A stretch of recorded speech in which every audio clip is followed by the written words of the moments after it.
A single scream cuts through the pines, sharp and desperate, and then the forest goes completely silent. Somewhere on a rocky slope above a stand of lodgepole pine, a 700-pound predator has just locked eyes with an animal built to walk, where no four-legged killer should ever be able to follow. What happens in the next 60 seconds will decide who eats tonight and who dies on the mountain. And by the time this story is over, you will understand why wildlife biologists call this one of the most lopsided, most misunderstood, and most brutal rivalries in the entire animal kingdom. Stay until the end, because the way this confrontation actually unfolds will completely change what you think you know about power, speed, and survival in the wild. If you enjoy videos like this one, subscribe now and leave a like. Deep in the forested foothills of the northern Rockies, where dense conifer stands give way to broken talus and exposed granite, two of North America's most iconic animals share a boundary that neither one respects for long. The bighorn sheep, with its massive curled horns and a body built for vertical terrain, spends its life balanced on the edge of catastrophe, grazing on ledges so narrow that a single misstep would mean a fall of hundreds of feet. The grizzly bear, meanwhile, is the largest land predator in North America outside of the polar regions, an animal that can flip boulders the size of a small car, close ground at a full sprint before its prey has finished turning around, and crush a moose's skull with a single swipe of its paw. When their paths cross in the timbered slopes, where sheep sometimes drop down to escape harsh alpine weather or search for forage, the result is a collision between two completely different survival strategies, one built on raw power and the other built on defying gravity itself. Bighorn sheep did not evolve to fight bears.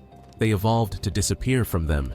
An adult ram can weigh up to 300 pounds, with horns alone accounting for as much as 30 pounds of solid bone, curling in a spiral that can measure over a yard along the curve. Those horns are not primarily weapons against predators. They are used in brutal head-butting duels between rival males competing for mates, collisions so violent they can be heard echoing across a valley from more than a mile away. Delivered at speeds close to 25 miles per hour, with a combined force equivalent to a small car crash. But against a grizzly, horns are nearly useless. A ram cannot outmuscle an animal with the raw strength to dig through frozen earth and unearth ground squirrels, or drag an elk carcass uphill without resting. What the bighorn brings to this rivalry instead is a nervous system tuned to paranoia and a set of hooves that function almost like suction cups, with a hard outer rim and a soft, spongy inner pad that grips rock with astonishing precision. Bighorns can traverse cliff faces at a dead run, leaping gaps of several yards between outcrops, moving across terrain so steep and unstable that few other large mammals on the continent would even attempt it. Grizzly bears bring an entirely different toolkit to this encounter.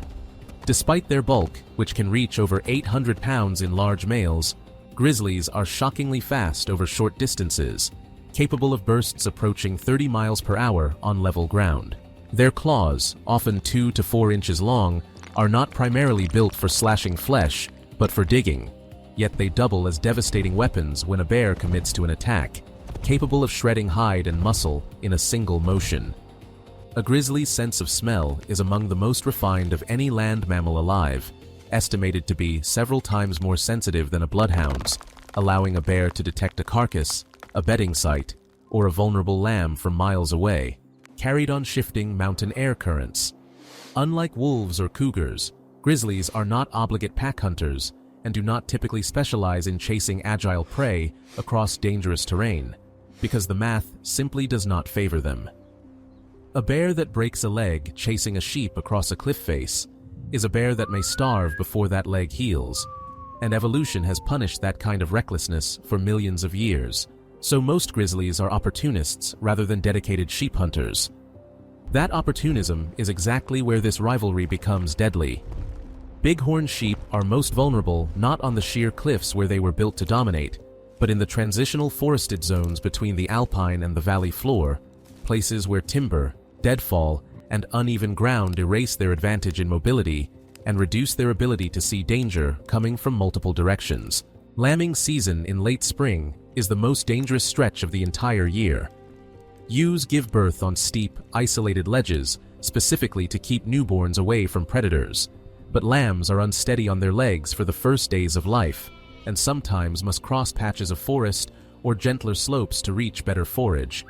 And it is during these narrow windows that grizzlies emerging hungry from hibernation, having lost up to a third of their body weight over winter, are searching with singular focus for any easy calories they can find. A bear in this state is not looking for a fair fight, it is looking for a mistake. Picture the scene as it might actually unfold on a cool morning in early June, when the last patches of snow still cling to the shadowed side of the ridge and the forest floor is soft with thawing ground. A small band of ewes, lambs, and yearlings has descended from a rocky bench to browse on fresh green shoots, pushing up at the timberline, an area where scattered pines break up the open sight lines the sheep normally rely on to spot danger from hundreds of yards away. A boar grizzly, weeks out of his den and driven by an urgency that overrides caution, has picked up the scent of the herd carried downslope on the morning air. He does not charge immediately. Grizzlies are patient stalkers when circumstances allow it, using available cover, moving with a deceptive, rolling gait that looks almost lazy until the moment it explodes into a full sprint.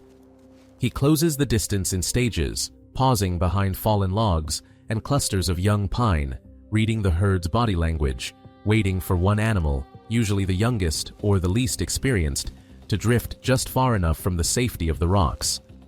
The lead ewe never stops working. Her peripheral vision is extraordinary, closer to a nearly panoramic field of view that lets her register motion in almost every direction without turning her head. And it is one flicker of doubt, one shape behind a fallen log that doesn't quite move with the wind, that gives the herd its first warning.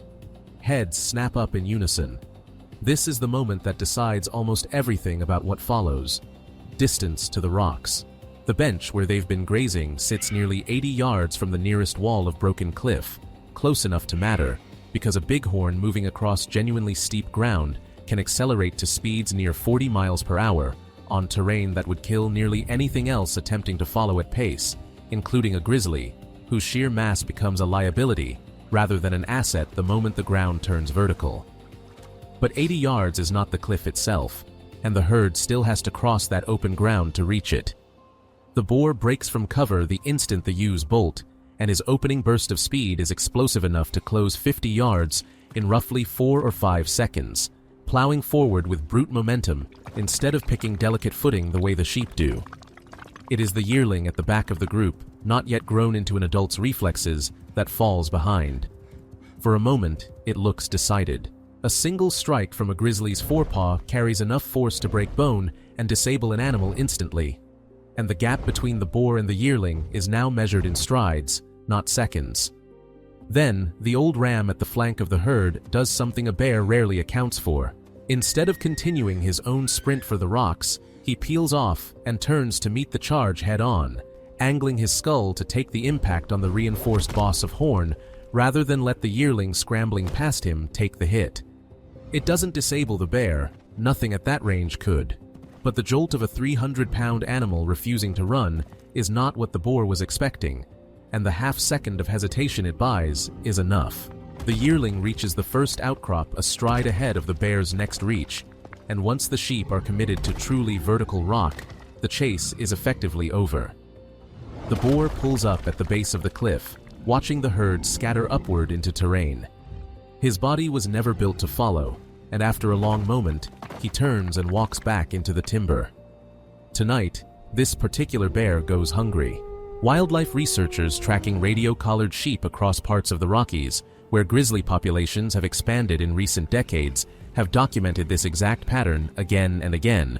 Real chases that end not in a kill, but in a standoff, the bear simply breaking off the pursuit once the odds no longer justify the effort.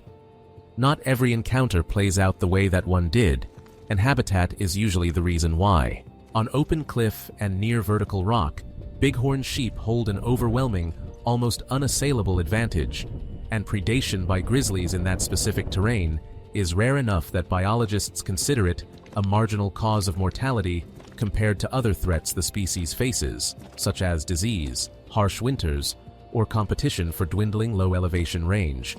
It is in the forested margins, the transitional zones where habitat has been compressed by development, wildfire, or shifting climate patterns forcing sheep to spend more time at lower, timbered elevations, that the danger multiplies dramatically.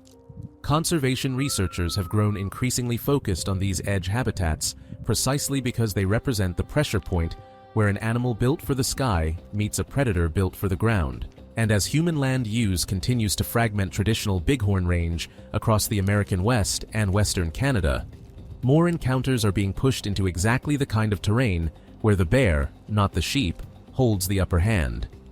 There is also a seasonal rhythm to this rivalry that plays out every single year across the Rockies.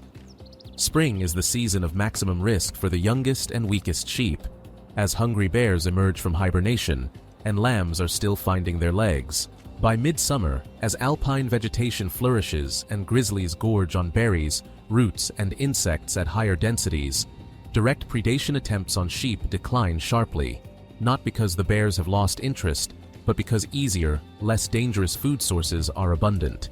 Autumn brings a return of pressure as bears enter hyperphagia, a period of intense, almost frantic feeding meant to pack on fat before winter, during which a grizzly may consume the caloric equivalent of dozens of thousands of calories in a single day, and an unwary or exhausted sheep, weakened by the demands of the rut, once again becomes a tempting target. Winter largely separates the two species, as sheep retreat to wind-scoured low-snow slopes where they can still access forage, and bears disappear into dens, leaving the rivalry dormant until the cycle begins again with the spring thaw. For the sheep, survival ultimately comes down to a single unforgiving rule that every individual in the herd internalizes almost from birth: never wander farther from the rocks than you can outrun a bear in a dead sprint. For the grizzly, survival comes down to patience, opportunism, and the discipline to abandon a chase the instant the odds shift against him. When these two calculations collide on that same broken ground between forest and stone, the outcome is rarely predictable and almost never simple, decided in a handful of seconds by variables as small as which direction the wind was blowing, how far the nearest ledge happened to be, or whether a single lamb hesitated half a step too long before breaking for the rocks. It is a rivalry with no permanent winner, only a mountain that resets the odds every single time those two animals cross paths again. If you made it this far, subscribe to the channel and leave a like so you don't miss the next videos.